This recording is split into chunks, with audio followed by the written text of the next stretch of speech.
ನಮಸ್ಕಾರ ಸ್ನೇಹಿತರೆ. ಸಿಎಂ ಸಿದ್ದರಾಮಯ್ಯನವರಿಗೆ ಒಂದಲ್ಲ ಬ್ಯಾಕ್ ಟು ಬ್ಯಾಕ್ ಎರಡೆರಡು ಶಾಕ್ಗಳು ಕೇವಲ 24 ಗಂಟೆಯ ಅಂತರದಲ್ಲಿ. ಹೈಕೋರ್ಟ್ ನಲ್ಲಂತೂ ಪ್ರಾಸಿಕ್ಯೂಷನ್ಗೆ ಅನುಮತಿಯ ತೀರ್ಪನ್ನು ಎತ್ತಿ ಹಿಡಿಯಲಾಗಿದೆ. ಈ ಕಡೆ ಜನಪ್ರತಿನಿಧಿಗಳ ವಿಶೇಷ ನ್ಯಾಯಾಲಯದಲ್ಲೂ ಸಹ ಲೋಕಾಯುಕ್ತಕ್ಕೆ ತನಿಖೆ ಮಾಡೋದಿಕ್ಕೆ ಆದೇಶ ಕೊಡಲಾಗಿದೆ. ಆದೇಶದ ಪ್ರತಿ ತಲುಪಿದ ತಕ್ಷಣ ಲೋಕಾಯುಕ್ತ ಪೊಲೀಸ್ ಅಧಿಕಾರಿಗಳು ಎಫ್ಐಆರ್ ದಾಖಲು ಮಾಡಬೇಕಾಗುತ್ತೆ. ಅದು ಇವತ್ತು ಆಲ್ಮೋಸ್ಟ್ ಆಲ್ ಆಗುವ ಎಲ್ಲ ಸಾಧ್ಯತೆಗಳು ಸಹ ಇದೆ. ಅಷ್ಟೇ ಅಲ್ಲದೆ ಎಫ್ಐಆರ್ ಸಲ್ಲಿಸಿದ 3 ತಿಂಗಳ ಒಳಗಾಗಿ ಲೋಕಾಯುಕ್ತರು ವರದಿಯನ್ನು ಸಲ್ಲಿಸಬೇಕು ಅಂತ ಸೆಷನ್ಸ್ ನ್ಯಾಯಾಲಯ ಆದೇಶ ಕೊಟ್ಟಿದೆ. ಇದರ ನಡುವೆ ದೂರುದಾರರು ಲೋಕಾಯುಕ್ತದಲ್ಲಿ ಪಾರದರ್ಶಕವಾಗಿ ತನಿಖೆ ಆಗೋದಿಲ್ಲ, ಇದನ್ನ ಸಿಬಿಐಗೆ ಕೊಡಬೇಕು ಅಂತ ಹಠಕ್ಕೆ ಬಿದ್ದು ಮುಂದಿನ ಕ್ರಮಗಳನ್ನು ಕೈಗೊಳ್ಳುವುದಕ್ಕೆ ಸಿದ್ಧತೆಗಳನ್ನು ಸಹ ಮಾಡ್ತಾ ಇದ್ದಾರೆ. ಈ ಎಲ್ಲದರ ನಡುವೆ ಈಗ ಪ್ರಧಾನಿ ನರೇಂದ್ರ ಮೋದಿ ಅವರು ಸಹ ಇದೇ ಮೂಡಾ ಕೇಸ್ಗೆ ಸಂಬಂಧಪಟ್ಟಂತೆ ಸಿದ್ದರಾಮಯ್ಯನವರ ಮೇಲೆ ವಾಗ್ದಾಳಿ. ಪ್ರಧಾನಿ ಮೋದಿ ಕೊಟ್ಟಂತಹ ಮಾಸ್ಟರ್ ಸ್ಟ್ರೋಕ್ ಆದ್ರೂ ಏನು, ಅದು ರಾಷ್ಟ್ರ ರಾಜಕಾರಣದಲ್ಲಿ ಮತ್ತು ರಾಜ್ಯ ರಾಜಕಾರಣದಲ್ಲಿ ಯಾವ ಮಟ್ಟಿಗೆ ಇಂಪ್ಯಾಕ್ಟ್ ಆಗುತ್ತೆ, ಎಲ್ಲದರ ಬಗ್ಗೆ ಮಾಹಿತಿ ಕೊಡ್ತೀನಿ. ದಯಮಾಡಿ ನಮ್ಮ ಚಾನಲ್ ನ ಸಬ್ಸ್ಕ್ರೈಬ್ ಮಾಡಿ, ಲೈಕ್ ಮಾಡಿ, ಶೇರ್ ಮಾಡಿ. ಸ್ನೇಹಿತರೆ, ಸಿದ್ದರಾಮಯ್ಯನವರು ಏನೇ ಹೇಳ್ಬಹುದು, ನನ್ನ ವಿರುದ್ಧ ತನಿಖೆಗೆ ಆದೇಶ ಮಾತ್ರ ಕೊಡಲಾಗಿದೆ, ಪ್ರಾಸಿಕ್ಯೂಷನ್ಗೆ ಅನುಮತಿ ಅಲ್ಲ ಅಂತ. ಅದು ನಿಜಾನೂ ಇರಬಹುದು, ಆದರೆ ಇದು ಸಿದ್ದುಗೆ ಈವರೆಗಿನ ದೊಡ್ಡ ಹಿನ್ನಡೆ. ಮುಖ್ಯಮಂತ್ರಿಯಾಗಿದ್ದುಕೊಂಡು ವಿಚಾರಣೆ ಎದುರಿಸ್ತಾರ, ಅದಕ್ಕೆ ಹೈಕಮಾಂಡ್ ಓಕೆ ಅನ್ನುತ್ತಾ ಕಾದು ನೋಡ್ಬೇಕು. ಆದ್ರೆ ಸಿದ್ದರಾಮಯ್ಯನವರು ಕಾನೂನು ಹೋರಾಟ ಮಾಡೋದಿಕ್ಕೆ ಸುಪ್ರೀಂ ಕೋರ್ಟ್ಗೆ ಹೋಗೋದಿಕ್ಕೆ ರೆಡಿ ಆಗಿದ್ದಾರೆ. ಈಗ ಇದೇ ಸಿದ್ದು ಪ್ರಕರಣ ಹಿಡ್ಕೊಂಡು ಬಿಜೆಪಿ ದಾಳ ಉರುಳಿಸ್ತಾ ಇದೆ. ರಾಷ್ಟ್ರ ಮಟ್ಟದಲ್ಲಿ ಕಾಂಗ್ರೆಸ್ ವಿರುದ್ಧ ವಾಗ್ದಾಳಿ ಮಾಡ್ತಾ ಇದ್ದಾರೆ ಬಿಜೆಪಿ ನಾಯಕರು. ಅದಕ್ಕೆ ಪಂಕ್ತಿ ಹಾಕೊಟ್ಟಿರೋದು ನರೇಂದ್ರ ಮೋದಿ ಅವರು ನಿನ್ನೆ ಹರಿಯಾಣದಲ್ಲಿ ಸಾರ್ವಜನಿಕ ಸಭೆಯಲ್ಲಿ ಎಲೆಕ್ಷನ್ ಕ್ಯಾಂಪೇನ್ ನಲ್ಲಿ ಆಡಿದಂತಹ ಮಾತುಗಳು. ಸ್ನೇಹಿತರೆ, ಇದು ಎಕ್ಸ್ಪೆಕ್ಟೆಡ್. ನೋಡಿ, ಹರಿಯಾಣದಲ್ಲಿ, ಜಮ್ಮು ಕಾಶ್ಮೀರದಲ್ಲಿ, ಮಹಾರಾಷ್ಟ್ರದಲ್ಲಿ ಈ ವರ್ಷಾಂತ್ಯಕ್ಕೆ ಚುನಾವಣೆ ಕಂಪ್ಲೀಟ್ ಆಗುತ್ತೆ, ರಿಸಲ್ಟ್ ಸಹ ಬರುತ್ತೆ. ಕಾಂಗ್ರೆಸ್ನವರು ಪಾಸಿಟಿವ್ ಓಪಲ್ ಅಂತೂ ಇದ್ದಾರೆ. 2024ರಲ್ಲಿ ಹೆಚ್ಚು ಸ್ಥಾನಗಳನ್ನು ಗೆದ್ದು ಈಗ ಕರ್ನಾಟಕದ ವಿಚಾರಕ್ಕೆ ಸಂಬಂಧಪಟ್ಟಂತೆ ಹಿನ್ನಡೆ ಆಗ್ತಾ ಇದೆಯಾ? ಅದಕ್ಕೆ ನಾನು ಹೇಳಿದ್ದು, ಈ ಮುಜುಗರ ತಪ್ಪಿಸ್ಬೇಕು ಅಂದ್ರೆ ಅನಿವಾರ್ಯವಾಗಿ ಸಿದ್ದರಾಮಯ್ಯನವರ ತಲೆದಂಡ ಮಾಡ್ಲೇಬೇಕಾಗುತ್ತೆ. ನೈತಿಕತೆಯ ಪ್ರಶ್ನೆ ಇಲ್ಲಿ ಹುಟ್ಟಿಕೊಳ್ಳುತ್ತೆ. ಓದಲ್ಲಿ ಬಂದಲ್ಲಿ ಬಿಜೆಪಿಯವರು ಪ್ರಶ್ನೆ ಮಾಡೋದಕ್ಕೆ ಶುರು ಮಾಡ್ತಾರೆ. ಅದನ್ನೇ ಈಗ ಆಲ್ರೆಡಿ ಮೋದಿ ಅವರು ಹರಿಯಾಣದಲ್ಲಿ ನಿಂತು ಮಾತಾಡ್ತಾ ಇರೋದು. कर्नाटका में उनकी सरकार है, जरा देखिए, अभी तो 2 साल हुए हैं, क्या हाल करके रखा है। वहां कांग्रेस के मुख्यमंत्री उन पर जमीन घोटाले के आरोप लगे हैं। जब इसकी जांच शुरू हुई तो कर्नाटका के मुख्यमंत्री हाईकोर्ट चले गए। हाईकोर्ट ने भी उनको एक और डंडा मारा। उन्होंने कहा कोई मदद नहीं होगी, और कल ही हाईकोर्ट ने साफ साफ कहा कि जांच के आदेश सही है। ಎಲೆಕ್ಷನ್ ಆಗೋವರೆಗೂ ಅಂದ್ರೆ ಈ ರಾಜ್ಯಗಳಲ್ಲಿ ಎಲೆಕ್ಷನ್ ನ ಇಟ್ಕೊಂಡು ಕಾಂಗ್ರೆಸ್ನವರು ಸಿದ್ದರಾಮಯ್ಯನವರನ್ನ ಏನಾದ್ರೂ ಮುಂದುವರಿಸಿದ್ರೆ ಸಿಎಂ ಆಗಿದ್ದುಕೊಂಡೇ ತನಿಖೆನ ಎದುರಿಸ್ಲಿ ಅಂತ ಅಷ್ಟು ಅಂದ್ರೆ ಇದು ದೊಡ್ಡ ಮಟ್ಟದಲ್ಲಿ ಬಿಜೆಪಿಗೆ ಅಸ್ತ್ರ ಆಗೋದ್ರಲ್ಲಿ ಯಾವುದೇ ಅನುಮಾನಗಳು ಇಲ್ಲ. ಮೋದಿ ಅವರೇನಾದ್ರೂ ಈಗ ನಡೀತಾ ಇರತಕ್ಕಂತಹ ರಾಜ್ಯಗಳಲ್ಲಿ ಚುನಾವಣೆಗಳ ಫಲಿತಾಂಶದಲ್ಲಿ ಮೇಲುಗೈ ಪಡೆದ್ರೆ ಸಹಜವಾಗಿ 2024ರಲ್ಲಿ ಆದಂತ ಲಾಸ್ ಏನಿದೆ ಅದನ್ನ ಆದಷ್ಟು ತುಂಬಿಕೊಂಡಂತಾಗತ್ತೆ. ಹಾಗಾಗಿ ಈಗ ಬಿಜೆಪಿಯ ರಾಷ್ಟ್ರೀಯ ನಾಯಕರಿಗೂ ಸಹ ಸಿದ್ದರಾಮಯ್ಯನವರೇ ಟಾರ್ಗೆಟ್ ಆಗಿದ್ದಾರೆ. ಸಿದ್ದರಾಮಯ್ಯನವರನ್ನ ಕುರ್ಚಿಯಿಂದ ಇಳಿಸಿಯೇ ಸಿದ್ಧ ಅನ್ನುವ ಶಪಥ ಮಾಡಿದಂತಿದೆ ಬಿಜೆಪಿಯ ರಾಷ್ಟ್ರೀಯ ನಾಯಕರು. ಸಹಜವಾಗಿ ರಾಜ್ಯ ಬಿಜೆಪಿಯವರು ಸಹ ಪ್ರಶ್ನೆ ಮಾಡ್ತಾ ಇದ್ದಾರೆ, ಉಗ್ರ ಹೋರಾಟ ಮಾಡ್ತಾ ಇದ್ದಾರೆ. ನಿಮ್ಮ ಅಂಡರ್ನಲ್ಲೇ ಬರ್ತಕ್ಕಂತ ಲೋಕಾಯುಕ್ತರು ತನಿಖೆ ಮಾಡಿದ್ರೆ ಅದು ಪಕ್ಷಪಾತ ಆಗಿರುತ್ತೆ.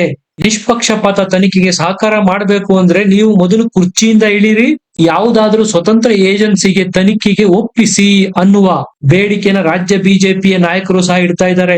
ಪಾದಯಾತ್ರೆ ಕಡೆಗೂ ಸಕ್ಸಸ್ ಕೊಟ್ಟಂತಾಗಿದೆ. ಗೊಂದಲಗಳು ಇರಬಹುದು. ಮೂಡಾದ ಪಾದಯಾತ್ರೆನ ಮಾಡಿದ್ದಕ್ಕೆ ಕೆಲವರಿಗೆ ಸಿಟ್ಟಾಗಿರ್ಬೋದು. ಅದು ಯತ್ನಾಳ್ ಅವರು, ರಮೇಶ್ ಜಾರಕಿಹೊಳಿ ಅವರು, ಆ ಬಣದ ನಾಯಕರು ಮೂಡಾಗಿಂತ ಪ್ರಮುಖವಾದ ವಾಲ್ಮೀಕಿ ನಿಗಮದ ಭ್ರಷ್ಟಾಚಾರ ದೊಡ್ಡದು, ಅದರ ವಿಚಾರವಾಗಿ ಪಾದಯಾತ್ರೆ ಮಾಡಬೇಕು ಅನ್ನುವ ಮನಸ್ತಾಪ ಇದ್ದಾಗ್ಲೂ ಸಹ ಮೂಡ ಪಾದಯಾತ್ರೆಯನ್ನು ಯಶಸ್ವಿಯಾಗಿ ಬಿಜೆಪಿಯ ನಾಯಕರು ಮಾಡಿ ಮುಗಿಸಿದ್ರು.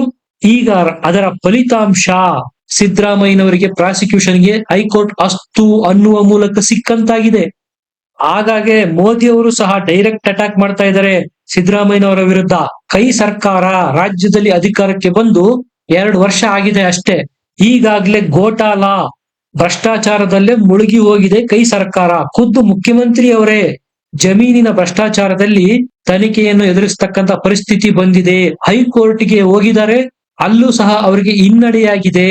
ಇಂಥವರನ್ನ ಹರಿಯಾಣದಲ್ಲಿ ಮತ್ತೆ ಅಧಿಕಾರಕ್ಕೆ ತರ್ತೀರಾ ಅಂತ ಪ್ರಶ್ನೆ ಮಾಡುವುದರ ಮೂಲಕ ಕೈನ ನಿದ್ದೆಗೆಡಿಸ್ತಾ ಇದ್ದಾರೆ ಮೋದಿ ಅವರು. ಸ್ನೇಹಿತರೆ, ಇದು ಇನ್ನೂ ಆರಂಭ ಅನ್ಸುತ್ತೆ. ಸಿದ್ದರಾಮಯ್ಯನವರ ತಲೆದಂಡ ಪಡೆಯದೆ ಹೋದ್ರೆ ಖಂಡಿತ ಬಿಜೆಪಿಗೆ ಬ್ರಹ್ಮಾಸ್ತ್ರನ ತಟ್ಟೆನಲ್ಲಿಟ್ಟು ಕಾಂಗ್ರೆಸ್ನವರೇ ಕೊಟ್ಟಂತಾಗತ್ತೆ. ಮುಂದೆ ಸಿದ್ದರಾಮಯ್ಯನವರ ತಪ್ಪೋ ಒಪ್ಪೋ ಅದು ತನಿಖೆಯಿಂದ ಹೊರಗ್ ಬೀಳುತ್ತೆ. ಆದ್ರೆ ಅದು ಆಗಬೇಕು ಅಂದ್ರೆ ಸಿದ್ದರಾಮಯ್ಯನವರು ರಾಜೀನಾಮೆ ಕೊಡ್ಬೇಕು, ಅಧಿಕಾರದಿಂದ ಇಳಿಬೇಕು ಅನ್ನೋದೇ ಡಿಮ್ಯಾಂಡ್ ತಾನೆ. ಅಷ್ಟನ್ನ ಮಾಡುವಲ್ಲಿ ಏನಾದ್ರೂ ಯಶಸ್ವಿ ಆದ್ರೂ ಬಿಜೆಪಿಯವರು ಅಂದ್ರೆ ಸಹಜವಾಗಿ ಕರ್ನಾಟಕದಲ್ಲಿ ಮತ್ತೆ ಬೂಸ್ಟ್ ಸಿಕ್ಕಂತಾಗತ್ತೆ. 2ನೇ ಬಾರಿ ಕಾಂಗ್ರೆಸ್ನಲ್ಲಿ ಮುಖ್ಯಮಂತ್ರಿ ಆಗಿರೋ ಸಿದ್ದರಾಮಯ್ಯನವರ ಪವರ್ ಎಂತಹದ್ದು ಅನ್ನೋದು ಎಲ್ಲರಿಗೂ ಗೊತ್ತೇ ಇದೆ. ಅಹಿಂದ ನಾಯಕ ಸಿದ್ದರಾಮಯ್ಯ. ಆದ್ರೆ ಏನು ದುರಾದೃಷ್ಟನೋ ಏನೋ ಮೂಡ ಕೇಸ್ನಲ್ಲಿ ಸಿಲುಕಿ ಹಾಕಿಕೊಂಡಿದ್ದಾರೆ. ಇದು ಬಿಜೆಪಿಗೆ ಬಯಸದೇ ಬಂದ ಭಾಗ್ಯ. ಈಗ ಸಿದ್ದರಾಮಯ್ಯನವರನ್ನ ಓದಲ್ಲಿ ಬಂದಲ್ಲಿ ಭ್ರಷ್ಟ ಅಂತ ಕರೆಯೋದಕ್ಕೆ ಶುರು ಮಾಡಿದರೆ ಪ್ರತಿಪಕ್ಷದವರು. ನೀವೇ ನೋಡಿ, ಸಿದ್ದರಾಮಯ್ಯನವರು ಮೊದಲಿನಂತೆ ಇಲ್ಲ, ಕುಗ್ಗಿ ಹೋಗಿರುವುದು ಸ್ಪಷ್ಟವಾಗಿ ಗೊತ್ತಾಗುತ್ತೆ. ಮೊದಲಾದ್ರೆ ಮೀಡಿಯಾ ಮುಂದೆ ಬಂದ ತಕ್ಷಣ ಸಿದ್ದರಾಮಯ್ಯನವರು ರೋಷಾವೇಶದಿಂದ ಮಾತಾಡ್ತಾ ಇದ್ರು. ಯಾಕಂದ್ರೆ ಅವರು ಅಷ್ಟು ಕ್ಲೀನ್ ಹ್ಯಾಂಡ್ ಆಗಿದ್ರು, ರಾಜಕೀಯದಲ್ಲಿ ಯಾವುದೇ ಕಪ್ಪು ಚುಕ್ಕೆಗಳು ಇರ್ಲಿಲ್ಲ. ಆದ್ರೆ ಈಗ ಆ ರೀತಿ ಮಾತಾಡೋಕಾಗುತ್ತಾ? ವಿರೋಧಿಗಳು ಬೊಟ್ಟು ಮಾಡಿ ತೋರಿಸ್ತಾರೆ. ನಮಗೂ ನಿಮ್ದು ಗೊತ್ತು ಬಿಡಿ, ನೀವು ಭ್ರಷ್ಟ ರಾಜಕಾರಣಿನೇ ಅಂತ ವಾಗ್ದಾಳಿ ಮಾಡ್ತಾ ಇದ್ದಾರೆ. ಹಾಗಾಗಿ ನಾನು ಇಂದಿನಿಂದಲೂ ಹೇಳ್ತಾ ಇದ್ದೀನಿ, ಹರಿಯಾಣ, ಜಮ್ಮು ಕಾಶ್ಮೀರ ಮತ್ತು ಮಹಾರಾಷ್ಟ್ರದ ಚುನಾವಣೆ ಇದೆಯಲ್ಲ, ಇದು ಬಹಳ ಮುಖ್ಯ ಆಗತ್ತೆ. ಅಲ್ಲಿ ಹಿನ್ನಡೆ ಆಯ್ತು ಅಂದ್ರೆ ಮತ್ತೆ ಕಾಂಗ್ರೆಸ್ ಪಾತಾಳಕ್ಕೆ ಕುಸಿದಂತಾಗುತ್ತೆ. ಈ ಅಪರ್ಚುನಿಟಿನ ಅವರು ಮಿಸ್ ಮಾಡ್ಕೊಳ್ಳೋದಿಕ್ಕೆ ಇಷ್ಟ ಪಡೋದಿಲ್ಲ. ಹಾಗಾಗಿ ಸಿದ್ದರಾಮಯ್ಯನವರಿಗೆ ಸೂಕ್ಷ್ಮವಾಗಿ ಸಂದೇಶ ಸಹ ರವಾನೆ ಮಾಡಿದ್ದಾರೆ, ಯಾವುದಕ್ಕೂ ಎಲ್ಲದಕ್ಕೂ ತಯಾರಾಗಿರಿ ಅಂತ. ಇಲ್ಲಿ ನಿಮ್ಗೆ ಮತ್ತೊಂದು ಡೌಟ್ ಬರ್ಬೋದು, FIR ದಾಖಲೇನೋ ಆಗಬಹುದು. ಆದರೆ FIR ದಾಖಲಾದ ತಕ್ಷಣ ಸಾಮಾನ್ಯರಾದ್ರೆ ಬಂಧನ ಆಗುತ್ತೆ, ಅದು ಪಕ್ಕ. ಆದ್ರೆ ಇಲ್ಲಿ ವಿಚಾರ ಇರೋದು ಮುಖ್ಯಮಂತ್ರಿಗಳದ್ದು. ಮುಖ್ಯಮಂತ್ರಿಗಳನ್ನ FIR ದಾಖಲಾದ ತಕ್ಷಣ ಬಂಧನ ಮಾಡ್ತಾರಾ? ಇಲ್ಲಿ ಅನುಮಾನ ಯಾಕೆ ಮೂಡುತ್ತಪ್ಪ ಅಂದ್ರೆ, ಲೋಕಾಯುಕ್ತ ಇದು ಬರೋದು ಸರ್ಕಾರದ ಅಧೀನದಲ್ಲೇ. ಈಗ ಇರ್ತಕ್ಕಂಥದ್ದು ಕಾಂಗ್ರೆಸ್ ಸರ್ಕಾರ, ಆರೋಪ ಬಂದಿರತಕ್ಕಂಥದ್ದು ಕಾಂಗ್ರೆಸ್ನ ಮುಖ್ಯಮಂತ್ರಿಯ ಮೇಲೆಯ. ಹಾಗಾಗಿ ಲೋಕಾಯುಕ್ತ ಪೊಲೀಸರು ಸಿದ್ದರಾಮಯ್ಯನವರನ್ನ ಬಂಧನ ಮಾಡ್ತಾರಾ? ಆ ಸಾಧ್ಯತೆಗಳು ಮೇಲ್ನೋಟಕ್ಕೆ ಇಲ್ಲ. ಆದ್ರೆ ಈ ಕೇಸ್ ಏನಾದ್ರೂ CBIಗೆ ಹೋದರೆ ಆಗ ಶುರುವಾಗುತ್ತೆ ನೋಡಿ ಸಿದ್ದರಾಮಯ್ಯನವರಿಗೆ ನಿಜವಾದ ಸಂಕಷ್ಟ. ಸೆಂಟ್ರಲ್ ಏಜೆನ್ಸಿ ಆದ್ರೆ ತನಿಖೆಗೆ ಸಹಕರಿಸದೆ ಹೋದ್ರೆ ಬಂಧನ ಮಾಡಬಹುದು. ಅವರು ಯಾರ ಮುಲಾಜು ನೋಡೋದಿಲ್ಲ. ಅದಕ್ಕೆ ಉದಾಹರಣೆ ಅರವಿಂದ್ ಕೇಜ್ರಿವಾಲ್ ಅವರೇ ಇದ್ದಾರೆ. ಯಾಕಂದ್ರೆ ಈಗ FIR ದಾಖಲಾದ ನಂತರ ಇನ್ವೆಸ್ಟಿಗೇಷನ್ಗೆ ಕರೀತಾರೆ. ಅಲ್ಲಿ ಪ್ರೈಮಾ ಫೆಸಿನಲ್ಲಿ ಸಿದ್ದರಾಮಯ್ಯನವರು ತಪ್ಪಿತಸ್ಥರು ಅಂತ ಮೇಲ್ನೋಟಕ್ಕೆ ಕಂಡು ಬಂದ್ರೆ ಬಂಧಿಸುವ ಅವಕಾಶಗಳು ಇರುತ್ತೆ. ಹಾಗಾಗಿ ದೂರುದಾರರು ಕೇಳ್ತಾ ಇರೋದೇನು, ನೀವು ಮುಖ್ಯಮಂತ್ರಿ ಆಗಿದ್ಕೊಂಡು ತನಿಖೆ ಮಾಡೋದು ಸಮಂಜಸವಾಗಿರೋದಿಲ್ಲ. ನಿಮ್ಮದೇ ಅಧಿಕಾರಿಗಳು ನಿಮ್ಮನ್ನ ಹೆಂಗ್ ಬಂಧಿಸ್ತಾರೆ? ಫಸ್ಟ್ ಕುರ್ಚಿಯಿಂದ ಇಳಿರಿ, ತನಿಖೆಗೆ ಸಹಕಾರ ಕೊಡಿ. ಇದೇ ತಾನೇ ಡಿಮ್ಯಾಂಡು ದೂರುದಾರರದು. ಇಲ್ಲಿ ಪಿಕ್ಚರ್ ಕ್ಲಿಯರ್ ಇದೆ.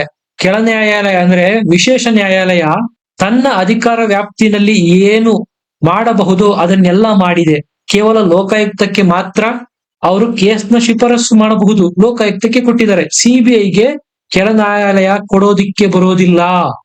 ಆ ಒಂದು ಹಕ್ಕು, ರೈಟ್ಸ್ ಇರೋದು ಹೈಕೋರ್ಟ್ ಮತ್ತು ಸುಪ್ರೀಂ ಕೋರ್ಟ್ಗೆ ಮತ್ತು ಆ ರಾಜ್ಯ ಸರ್ಕಾರಗಳಿಗೆ ಆ ಹಕ್ಕು ಅಧಿಕಾರ ಇರುತ್ತೆ. ಪಕ್ಷಪಾತ ಆಗುತ್ತೆ, ಪಾರದರ್ಶಕ ತನಿಖೆ ಆಗಲ್ಲ ಅಂತೇಳಿ ಈಗ ಆಲ್ರೆಡಿ ಸ್ನೇಹಮಯಿ ಕೃಷ್ಣ ಅವರು ಇದನ್ನ CBIಗೆ ಕೊಡ್ಬೇಕು ಅಂತೇಳಿ ನಾವು ಹೈಕೋರ್ಟ್ಗೆ ಮನವಿ ಮಾಡ್ತೇವೆ ಅಂತ ಈಗ ಆಲ್ರೆಡಿ ಮಾಧ್ಯಮಗಳನ್ನು ಉದ್ದೇಶಿಸಿ ಮಾತನಾಡಿದ್ದಾರೆ. ಸ್ನೇಹಿತರೆ, ನಿಮ್ಗೆ ಏನನ್ಸುತ್ತೆ? ಸಿದ್ದರಾಮಯ್ಯನವರ ಪ್ರಕರಣ ನಿಜಕ್ಕೂ ಬಿಜೆಪಿಗೆ ಬ್ರಹ್ಮಾಸ್ತ್ರ ಸಿಕ್ಕಂತಾಗಿದೆಯಾ? ತನಿಖೆನ ಲೋಕಾಯುಕ್ತದವರೇ ಮಾಡಿ ಮುಗಿಸ್ತಾರಾ ಅಥವಾ ಸಿಬಿಐ ವರೆಗೂ ಕೇಸು ಹೋಗುತ್ತಾ? ಕಮೆಂಟ್ ಮಾಡಿ ತಿಳಿಸಿ, ಲೈಕ್ ಮಾಡಿ, ಶೇರ್ ಮಾಡಿ, ನಮ್ಮ ಚಾನಲ್ ಸಬ್ಸ್ಕ್ರೈಬ್ ಮಾಡಿ. ಮತ್ತೆ ಸಿಗೋಣ. ನಮಸ್ಕಾರ.